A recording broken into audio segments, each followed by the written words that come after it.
alihi wa ashabihi ajma'in amma ba'd.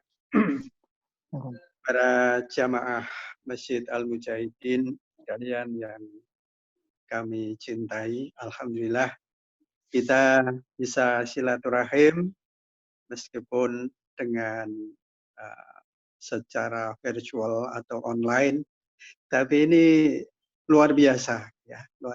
Tahun kemarin belum ada seperti itu. Sekarang kalau terjadi tahun kemarin nggak tahu bagaimana kita bisa bersilaturahim, bisa saling mengkaji ilmu. Tapi ini alhamdulillah luar biasa. Kita manfaatkan teknologi yang ada untuk kebaikan kita, untuk agama. Nah, ini luar biasa. Perlu kita syukuri kenikmatan ini. Para jamaah sekalian, baik kita teruskan sekarang kaji kita mengenai hadis arba'in, hadis yang ke-19. Hadis ini diriwayatkan oleh Imam Tirmidzi dan masuk klasifikasi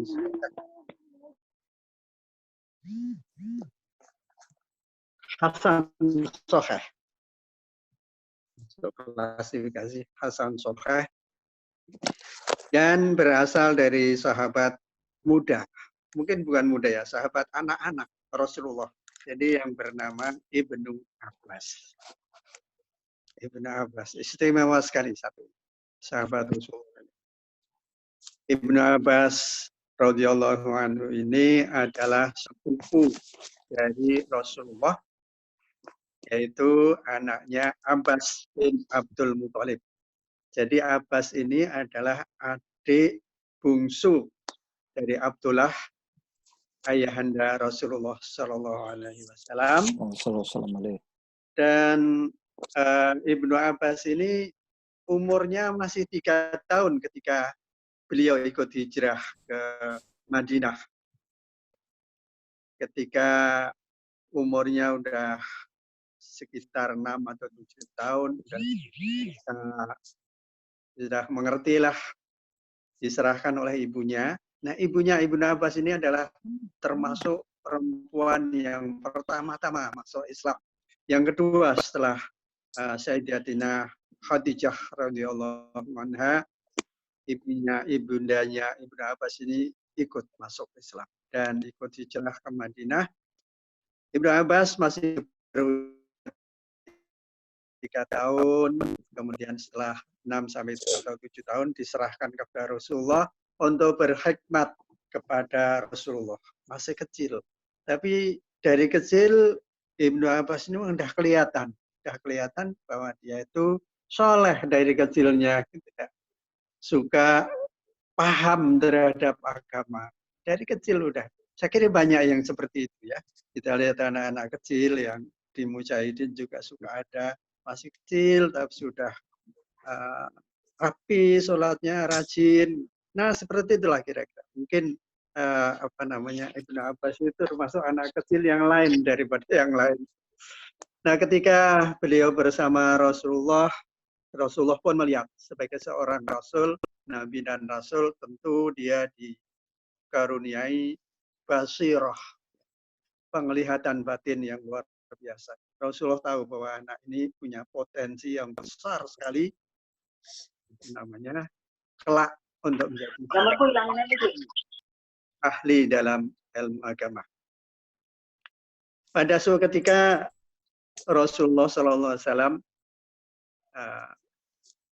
keluar dari kamar, dan Ibnu Abbas ini masih kecil udah tahu bahwa Rasulullah pasti membutuhkan air. Maka diambilkan air. Nah, tanpa sepengetahuan Rasulullah, Ibnu Abbas itu mengambil air. Satu kunci gitu ya, ditaruh di depan kamarnya. Begitu Rasulullah balik, dia sudah melihat air, dan memang itu yang diperlukan oleh Rasulullah. Maka luar biasa gembiranya Rasulullah ini, kamu yang menaruh di sini Ibnu Abbas. Benar ya Rasulullah. Ibnu Abbas itu sangat hormat dan cinta sekali sama Rasulullah. Begitu juga Rasulullah itu sayang sekali sama. Maka sampai begitu terharunya Rasulullah didoakanlah si Ibnu Abbas ini agar kelak menjadi seorang yang faham Al-Quran dan luas pengetahuan agama. Nah, itu yang didoakan oleh Rasulullah, karena Rasulullah tahu anak ini punya potensi yang luar biasa. Maka benarlah sampai suatu ketika ini kehebatan Ibnu Abbas ketika masih usia sekitar 11 tahun atau berapa gitu. Ketika turun surat An-Nasr, idza jaa nasrullahi wal fath,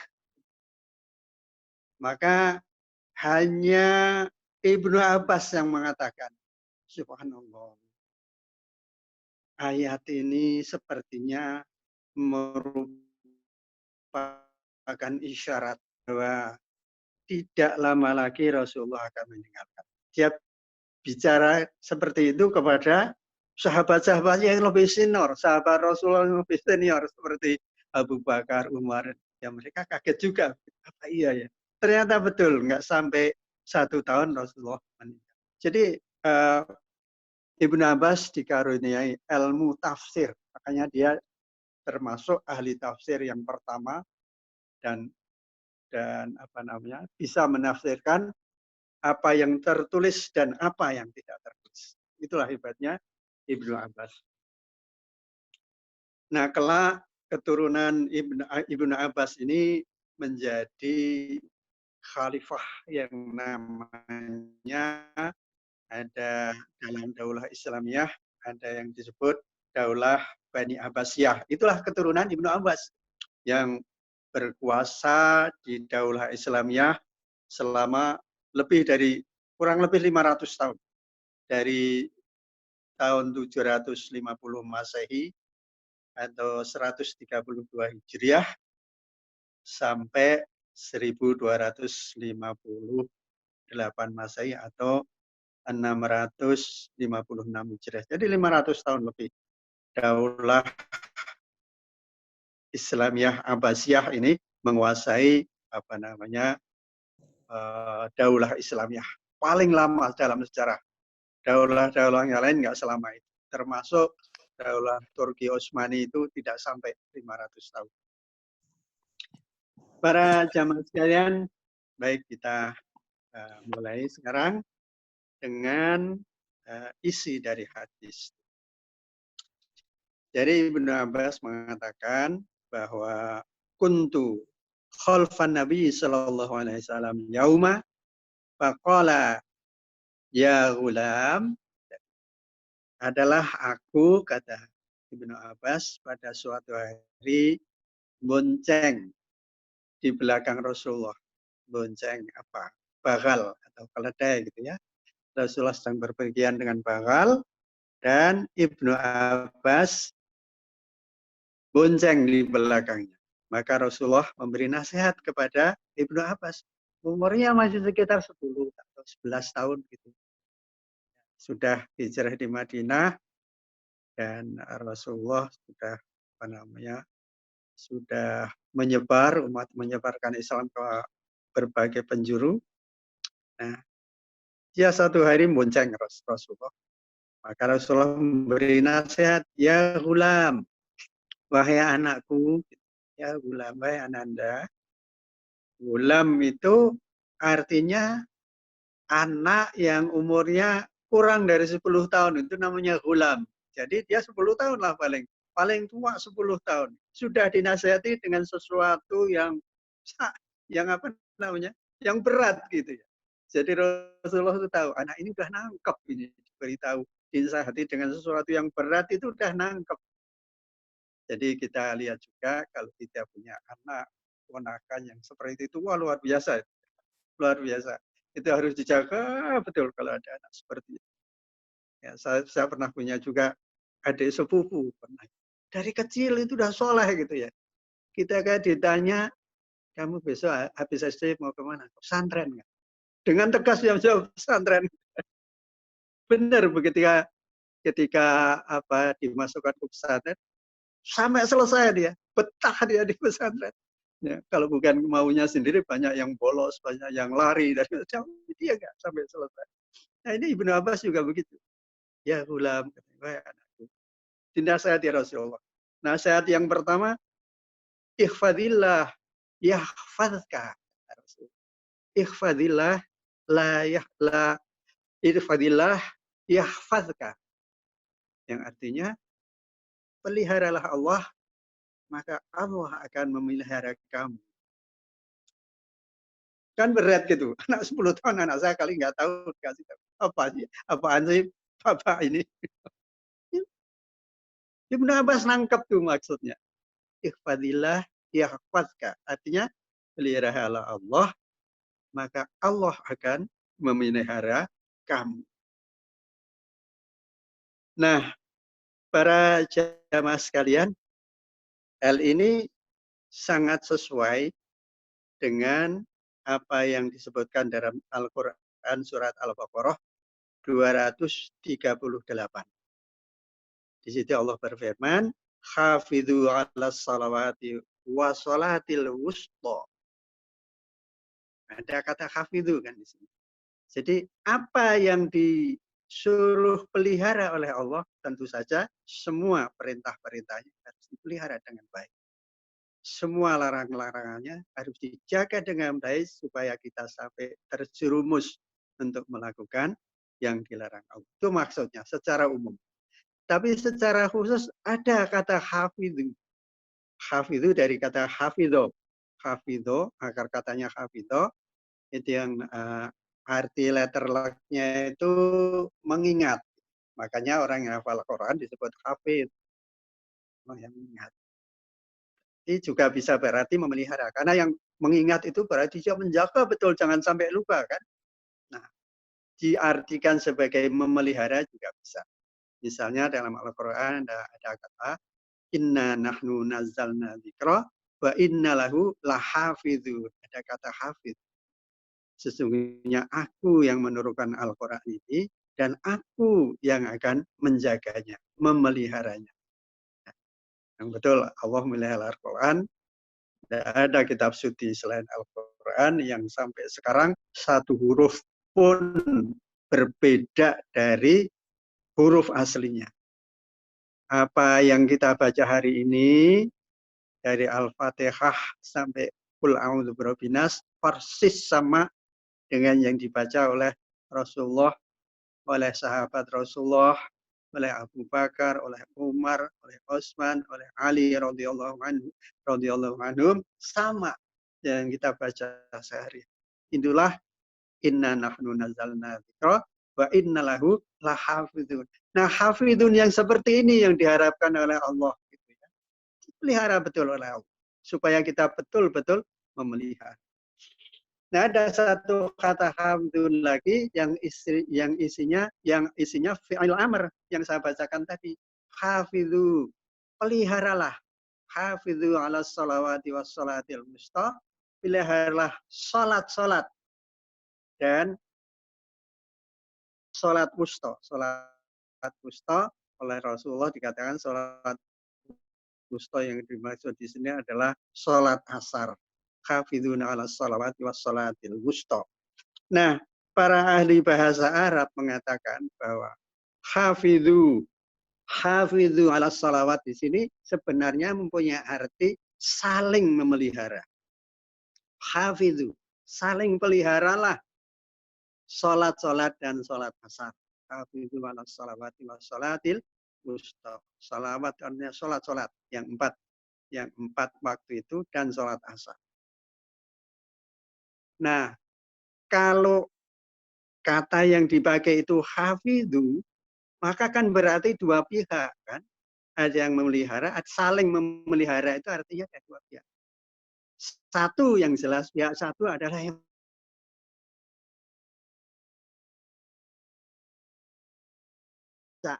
nah pihak yang satunya lagi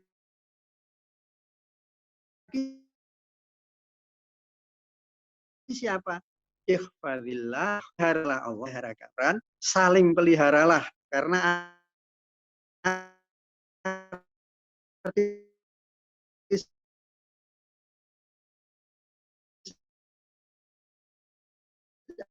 Allah yang itu alasan, peliharalah sholat, saling peliharalah sholat. Jadi, kalau kita pelihara sholat, maka Allah akan memelihara kita.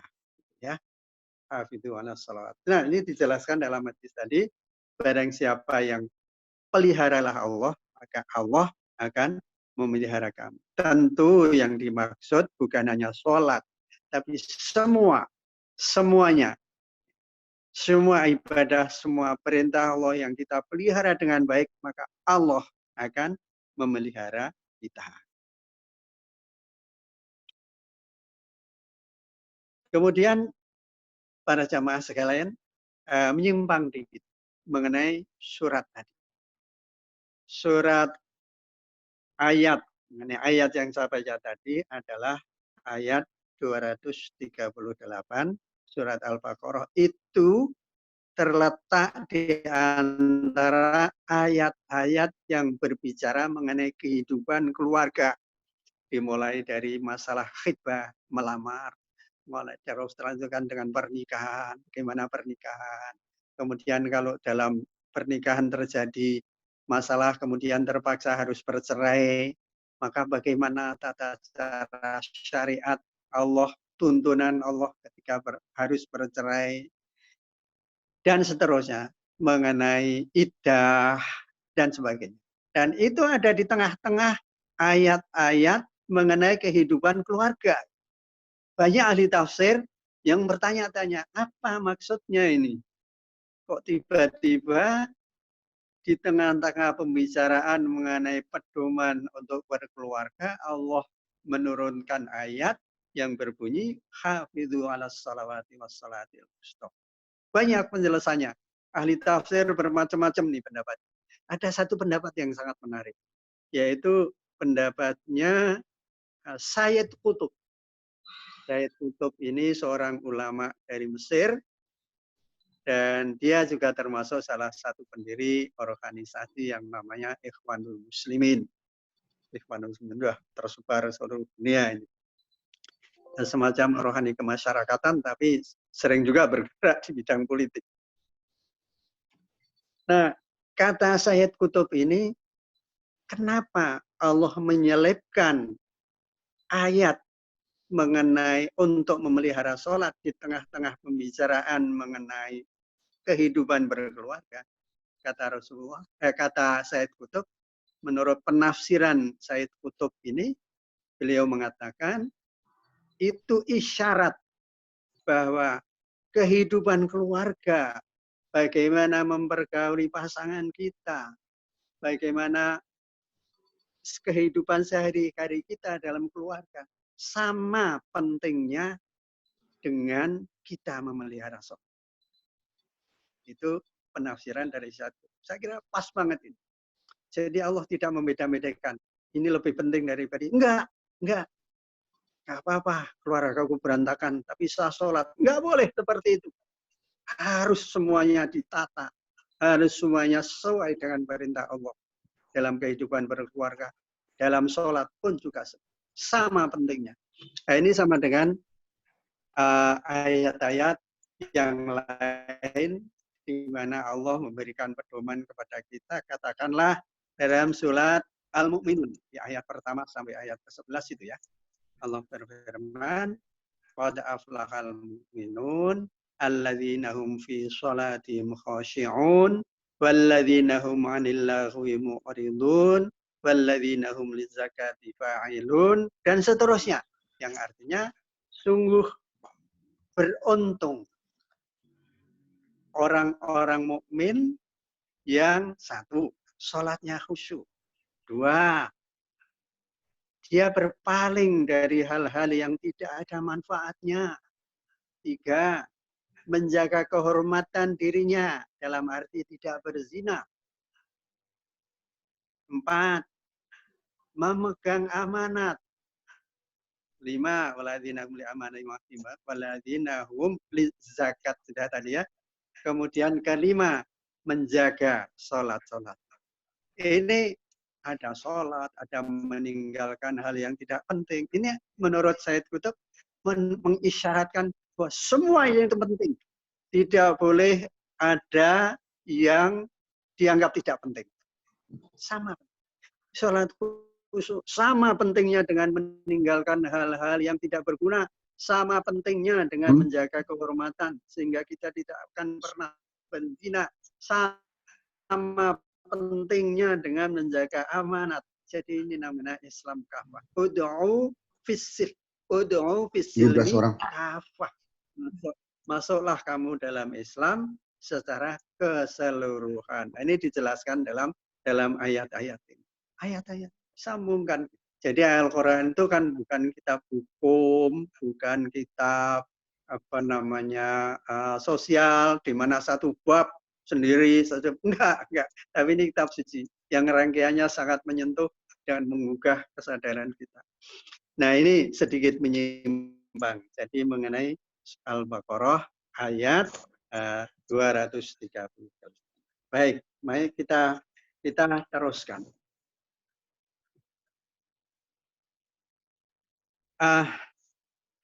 Para jamaah sekalian, pemeliharaan Allah itu dalam hal apa? Dalam semua hal kehidupan lahiriah batiniyah akan dipelihara oleh Allah. Ini janji Allah dalam Al-Quran bertebaran di dalam ayat-ayat Allah, dalam ayat-ayat Al-Quran mengenai pemeliharaan Allah. Ya dipelihara akidahnya, ya dipelihara akhiratnya kelak, dipelihara dari kesesatan, dipelihara dari kejahatan makhluk, dipelihara dari kesengsaraan hidup dan sebagainya. Kompleks sekali. Dalam surat Ar-Ra'd ayat 11 Allah berfirman, lahu mu'aqibatum min baini yadayhi wa min khalfihi yahfadhu lahu min amrillah, ya. Dalam surat Ar-Ra'd ayat 11. Maka baginya mu'aqibatun, pengiring. Yang dimaksud pengiring itu malaikat. Malaikat. Min baini yadayhi, dari depannya maupun dari belakangnya, semuanya dari semua jurusan dipelihara oleh Allah, yahfadunahu, dan akan memeliharanya. Min amrillah, ada kata hafidhu jadi. Ini dalam surat Ar-Ra'd. Jadi yang dipelihara Allah itu semuanya. Kalau kita mau memelihara perintah-perintah Allah tadi. Kemudian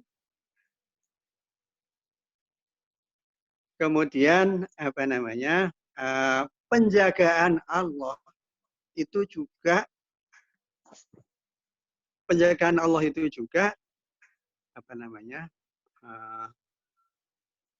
menyangkut sampai mengalir sampai ke anak cucu kita, Ini dalam kitab Arba'in ini dijelaskan, disinggung juga bahwa pemeliharaan Allah bukan hanya terhadap kita, termasuk keluarga kita, termasuk anak cucu kita. Makanya terutama jadi orang tua itu orang yang soleh gitu ya. Jadi orang yang soleh karena keberkahannya akan mengalir. Pemeliharaan Allah itu akan mengalir sampai ke bawah.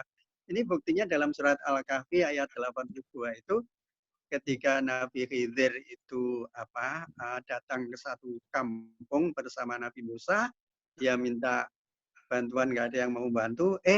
Ada rumah yang rusak, malah dia betulin gitu. Ini gimana? Nabi Musa heran. Orang di sini kita sio-sio, malah ada rumah tanpa diminta dibetulin. Ternyata setelah di akhir perjalanan, Nabi Khidir menerangkan, itu adalah rumah 2 orang anak yatim yang orang tuanya, menurut sebagian ahli tafsir bukan orang tuanya, tapi kakek neneknya dulu itu soleh-soleh gitu. Jadi mengarahnya keberkahan orang yang soleh itu sampai jauh ke bawah. Dan di dalam rumah itu ada simpanan, harta simpanan, yang kalau rumah itu nggak dibetulin, kemudian dia tinggalkan atau dia jual, maka dia akan kehilangan simpanan. Maka rumah itu saya suruh betulin, oleh Allah suruh betulin, supaya anak tetap tinggal di situ sampai dia dewasa, sehingga dia bisa memanfaatkan harta simpanan itu sebagai rahmat dari Allah. Jadi pemeliharaan Allah itu lengkap. Lahir batin, jasmani, rohani, kehidupan di dunia dan kehidupan di akhirat. Luar biasa. Kalau Allah udah mau balas itu enggak kira-kira. Hanya kita disuruh taat aja. Sudah enggak kira-kira balasan Allah. Nah, kemudian dijelaskan lagi dalam nasihat Rasulullah SAW. Nah, ikhfadillah tajidhu tujahak. Ya. Peliharalah Allah, niscaya kamu akan menemui Allah di depan kamu. Artinya apa? Pertolongan Allah itu begitu dekat kepada orang-orang yang taat kepada Allah, yang memelihara semua perintah-perintah dan larangannya. Begitu dekat. Jadi ini sering sekali kita alami. Coba deh, coba. Usahakan kita itu taat, mau berdoa kepada Allah. Sering kita alami, kita dapat bantuan atau dapat pertolongan dari tempat yang tidak pernah kita duga. Kan di hadis yang sebelumnya dikatakan, mayyattaqillaha yaj'al lahu makhraja wa yarzuqhu min haitsu la yahtasib. Bertakwa, apabila kamu bertakwa kepada Allah, maka akan dicarikan jalan keluar dari semua kesulitanmu. Dan akan diberi rezeki dari tempat yang tidak terduga. Nah, ini syaratnya hanya mudah sekali. Pelihara. Benar-benar kita taruhlah sholat. Benar kita pelihara waktunya, kita pelihara wudhunya, kita pelihara tata tertibnya, kita pelihara khusyuknya juga.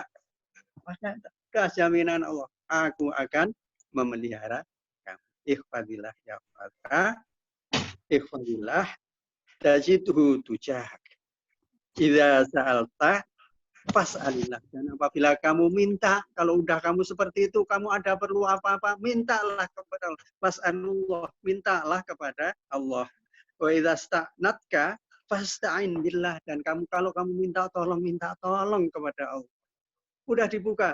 Nah, kamu taat, kamu baik, kamu pelihara baik-baik perintah Allah. Pintu Allah terbuka lebar setiap saat, setiap menit, setiap detik. Jadi alhamdulillah kita semua ini termasuk orang yang taat kepada Allah ya.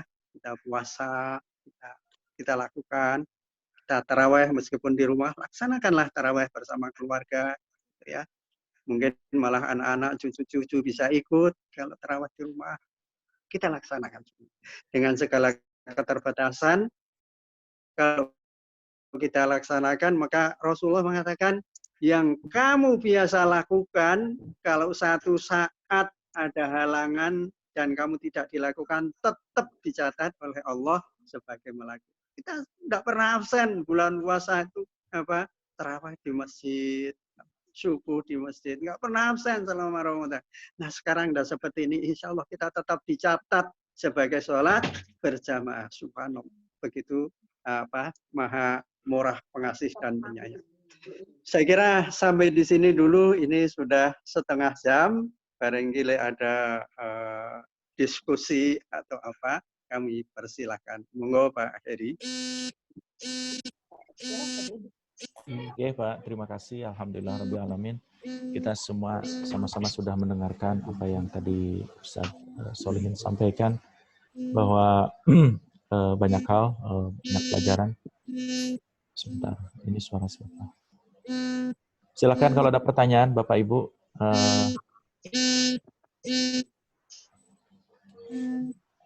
Tempat dia kayak.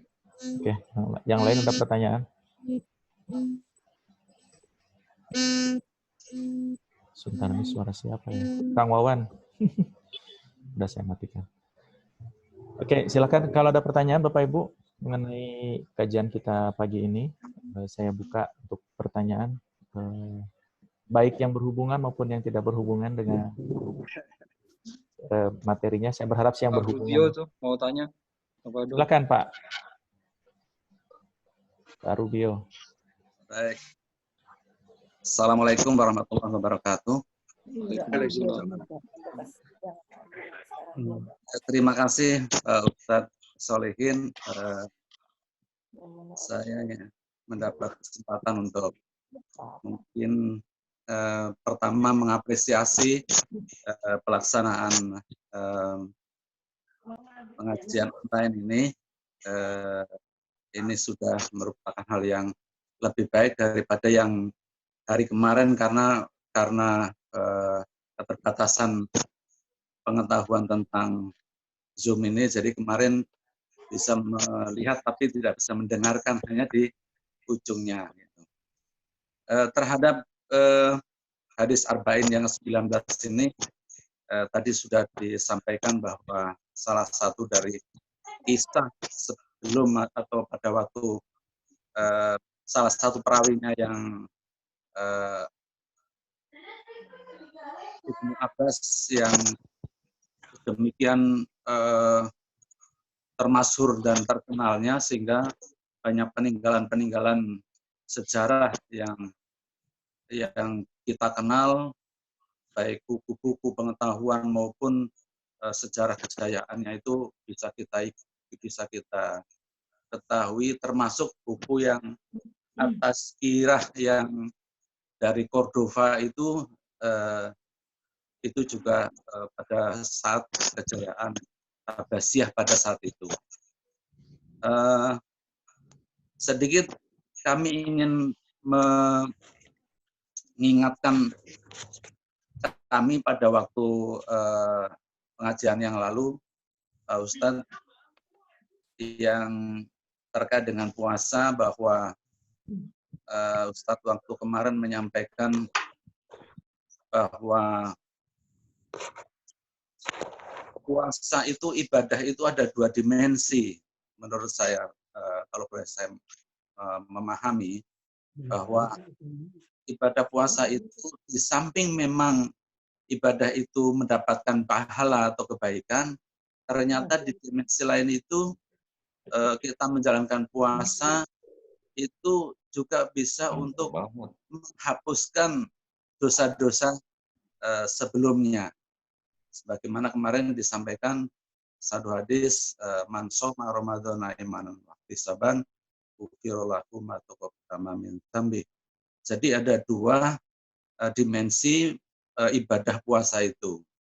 Jadi bisa menambah atau kebaikan yang itu merupakan rahasia Allah yang akan memberikan balasannya. Di sisi lain juga ibadah puasa itu bisa menghapus dosa-dosa yang telah lalu. Yang sekarang di Arba'in ayat 19 itu salah satu di antara tadi disampaikan bahwa kita untuk menjaga Allah dan Allah akan menjaga kita. Apakah bisa juga dimaknai, Pak Ustadz, untuk mengambil manfaat atau kira dari peristiwa yang sekarang ini, bahwa kita rasanya memang sangat rindu sekali bisa ketemu di masjid yang sudah sedemikian lama tidak ketemu di masjid, sholat bareng bersama. Sementara kita dengan kondisi sekarang ini ternyata bahwa ini mungkin manfaatnya bahwa kita menjaga atau Allah menjaga kita agar kita terkena wabah penyakit yang ada. Ini kalau misalnya kita itu tidak menjaga apa yang disarankan untuk menghindari adanya wabah penyakit ini, mungkin itu juga akan berdampak kurang baik bagi kita. Oleh karena itu, sejauh mana mungkin yang tadi bahwa penjagaan itu termasuk apakah penjagaan yang maknanya baik itu untuk fisik maupun rohani itu. Barangkali mungkin demikian yang kami sampaikan, Ustadz, bahwa makna yang akan disampaikan pada saat hadis arba'in yang lalu, yang ke-18 dan yang hari ini yang ke-19. Mudah-mudahan ini bermanfaat besar bagi kita semua, terutama bagi saya untuk mempelajari. Dia bukannya pertanyaan, dia nggak bertanya, dia cuma mengingatkan bahwa pernah. Assalamualaikum warahmatullahi wabarakatuh. Waalaikumsalam. Salam. Sebentar Pak, ada sedikit gangguan teknis. Sebentar ya Pak ya. Baik.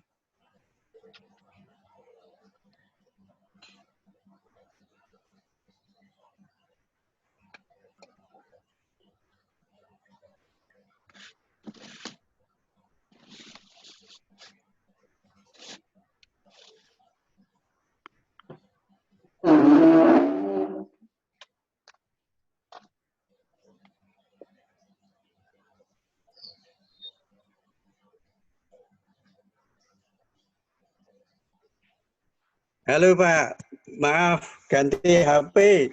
Oh, Ganti HP ini. Punya Bu Solihin yang lebih canggih. Nah, baik Pak Rubio, tadi baru sebagian saya dengerin ya, punya saya merchant. Jadi kita mendapat cobaan sekarang ini ya Pak ya. Cobaan yang berat sekali. Nah, yang paling menyedihkan adalah dengan cobaan ini kita jadi nggak bisa berjamaah. Gitu.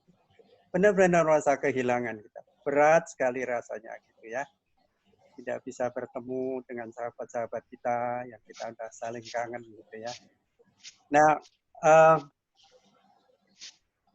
dalam hal ini kita harus memahami dengan ayat yang lain, Pak. Yaitu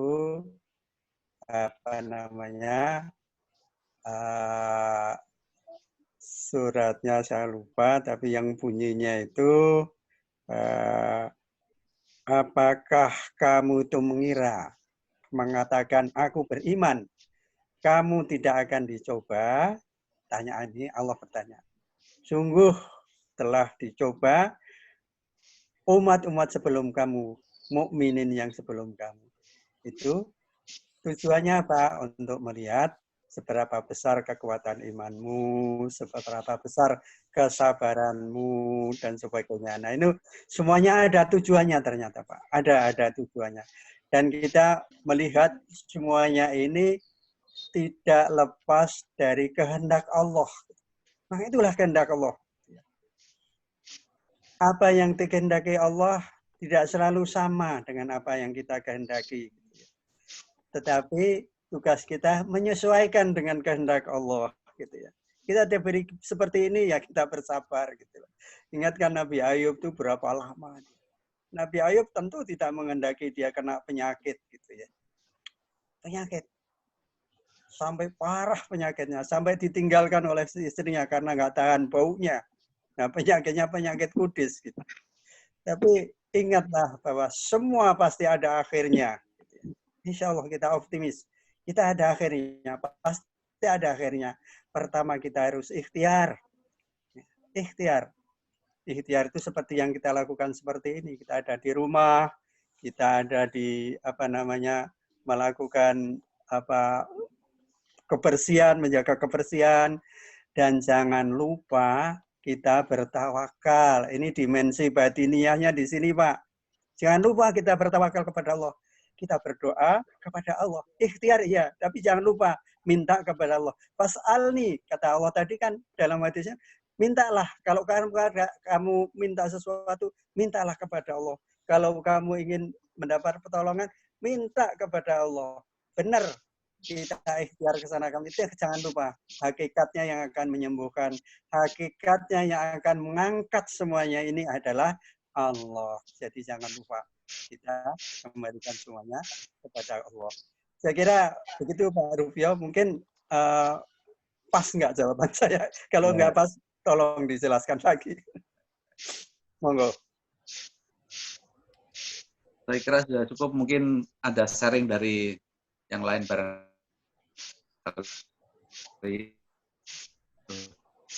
Monggo silakan yang lain. Ya, kalau yang lain kalau ada yang mau sharing. Saya mungkin sharing sedikit saja Pak. Ini saya sering berdiskusi dengan kawan-kawan saya yang notabene sering beberapa tidak semua sih alhamdulillah. Beberapa itu masih berpikiran orientalis Pak, dan mereka mengatakan bahwa di mana Allah sekarang, katanya begitu. Ketika manusia dalam kondisi menderita di seluruh dunia. Kok Allah diam saja, katanya begitu. Saya mengatakan, bukan Allah yang diam, tapi kitanya yang salah mikir, saya bilang. Ini membuktikan bahwa Allah berkehendak. Allah punya kehendak, dan manusia tidak punya kekuatan untuk menahan kehendak itu. Dengan corona ini justru malah untuk menunjukkan kuasanya Allah. Tidak ada satupun yang bisa menolak kehendak Allah. Ini corona ini hadir atas izin Allah. Tugas kita orang-orang yang beriman adalah mencari ibrah, mencari pelajaran yang memang bermanfaat buat kita. Jadi cocok sekali Pak dengan tadi yang disampaikan ayat Pak Solihin, bahwa Allah punya kehendak. Ini Allah punya kehendak, dan tidak mungkin kejadian yang ada di muka bumi ini kalau tanpa izin Allah maka terjadi. Gitu.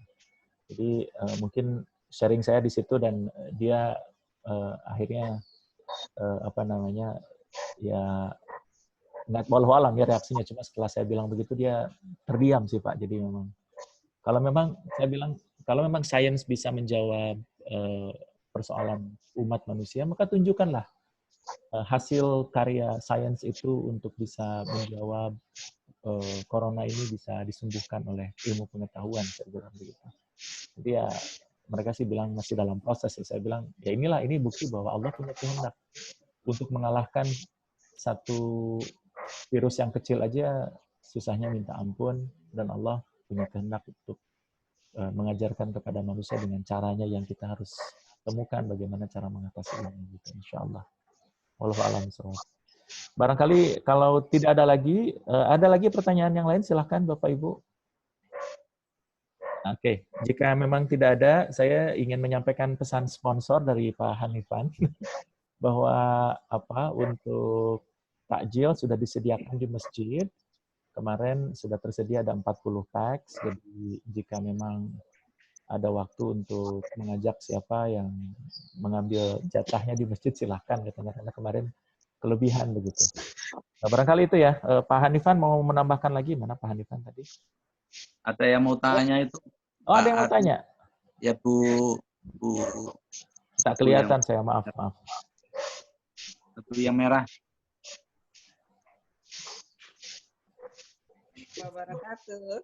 Waalaikumsalam, Bu Endang. Silakan Bu Endang. Iya, Pak Heri. Saya sebetulnya cuma mau curhat ya. Curhat. Silakan Bu. Curhat, tapi mengharapkan banget dengan kondisi seperti sekarang ini, ya masalah corona.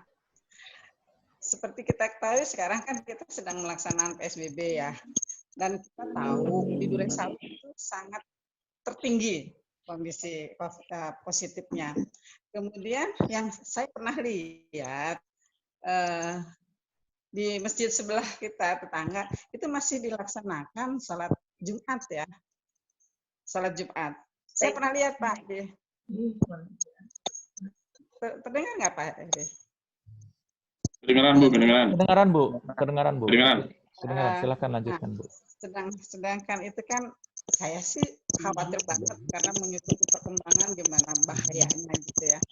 Nah yang saya ingin curhat nih ya, sama muslim kan wajib saling mengingatkan ya Pak ya. Dengan kondisi seperti sholat Jumat itu kan pastinya ada persiapan akan dilaksanakan. Terus apakah sesama muslim tuh salah nggak kalau menegur gitu, jangan sampai berkembang, jangan sampai dilaksanakan yang kondisi situasi sekarang sedang begini gitu loh. Itu rasanya ikut kesel kok ya, kok nggak mengikuti saran pemerintah gitu loh ya, untuk melaksanakan jaga jarak. Itu yang saya maksud. Apa nggak menambah penularan gitu. Itu aja kayak Pak. Kayaknya ikut prihatin banget gitu. Kalau kita warga Durensawi masih ada yang tidak mengikuti anjuran pemerintah. Iya, betul Ibu Endang. Memang ini adalah PR kita bersama untuk menyamakan menyamakan persepsi tentang bagaimana pentingnya kita melakukan tadi yang Ustadz sampaikan, pentingnya kita untuk melakukan ikhtiar. Ya, salah satu ikhtiarnya ya sebaiknya memang kita diam di rumah. Cuma memang untuk beberapa orang masih ada menerjemahkan ya ini kan ya dengan cara yang lain lah, dengan caranya gitu. Walau alam, mungkin teman-teman yang lain silakan ada yang mau ngasih pendapat bahwa masih ada masjid yang lain yang masih membuka salat gitu, yang dikhawatirkan malah justru menimbulkan banyak apa ya, penyebaran. Silakan yang lain, barangkali punya opini lain. Silakan. Iya, saya Pak Eri. Nggih, monggo. Terima kasih Pak Eri kesempatan ini. Saya sampaikan bahwasanya kesadaran untuk sholat di rumah di RW 08 ini sudah baik ya. Tapi kami juga tidak ada atau tidak melarang pada jamaah yang hadir ke masjid untuk berjamaah. Ya. Cuman tetap disarankan supaya tetap memakai masker dan membawa sajadah masing-masing. Dan juga di dalam masjid sudah disediakan untuk pencuci tangan atau sanitizer ya. Nah, ini saya dapat bukan komplain, artinya saran dari jamaah yang mau datang gitu, dia jadi parno juga ya, was-was. Ternyata ada di saudara kita jamaah yang tidak memakai sajadah dan bahkan tidak memakai masker. Nah, ini mohon perhatiannya untuk kepentingan bersama, bukan sok merasa sehat atau tidak, atau mengabaikan gitu, supaya betul-betul dipahami tata tertib untuk mencegah virus itu. Terima kasih itu, Pak. Baik, para terima kasih, jamaah. Pak. Baik, terima kasih. Tapi kalau pertanyaan Bu Endang tadi sih lebih kepada apakah salah kalau kita sebagai umat muslim untuk saling menegur, barangkali ya, mengingatkan mengenai masjid di sebelah. Mungkin di sebelah di sini maksud Bu Endang di luar kompleks ya Bu ya? Ya, yang masih menyelenggarakan salat Jumat gitu Pak Hanifan. Itu sudah ada petugasnya. Oke. Dan tentunya sel monitor sudah tidak ada Pak, Ibu. Sudah nggak ada. Bahkan kalau ada akan didatangin itu polisi atau satpolnya.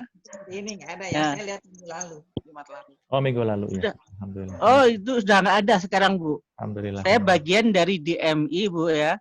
Saya mendapat tugas juga monitor. Kalau ada pun masjid atau masih mengadakan Jumat atau Tarweh, disebut masjidnya dan alamatnya, nanti akan klik segera akan ada petugasnya sendiri yang akan memberitahu atau melarangnya. Ya, jadi baiknya memang harusnya lewat jalur yang tepat ya.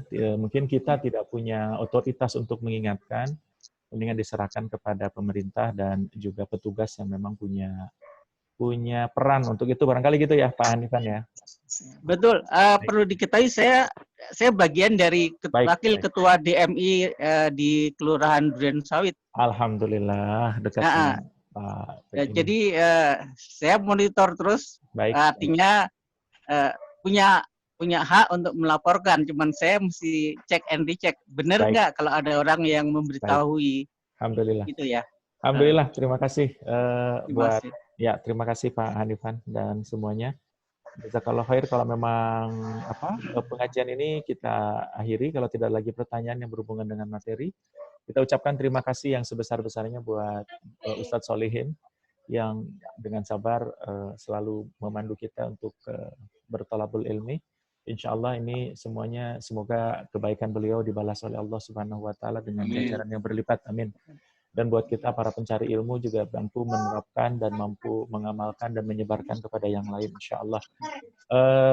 Diskusi ini sudah saya rekam, insya Allah dalam sebentar lagi kita akan masukkan dalam YouTube supaya bisa didengar oleh banyak orang.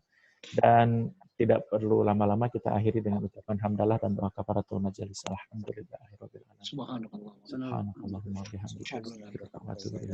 Saya akhiri bila taufiq wal hidayah. Assalamualaikum warahmatullahi wabarakatuh.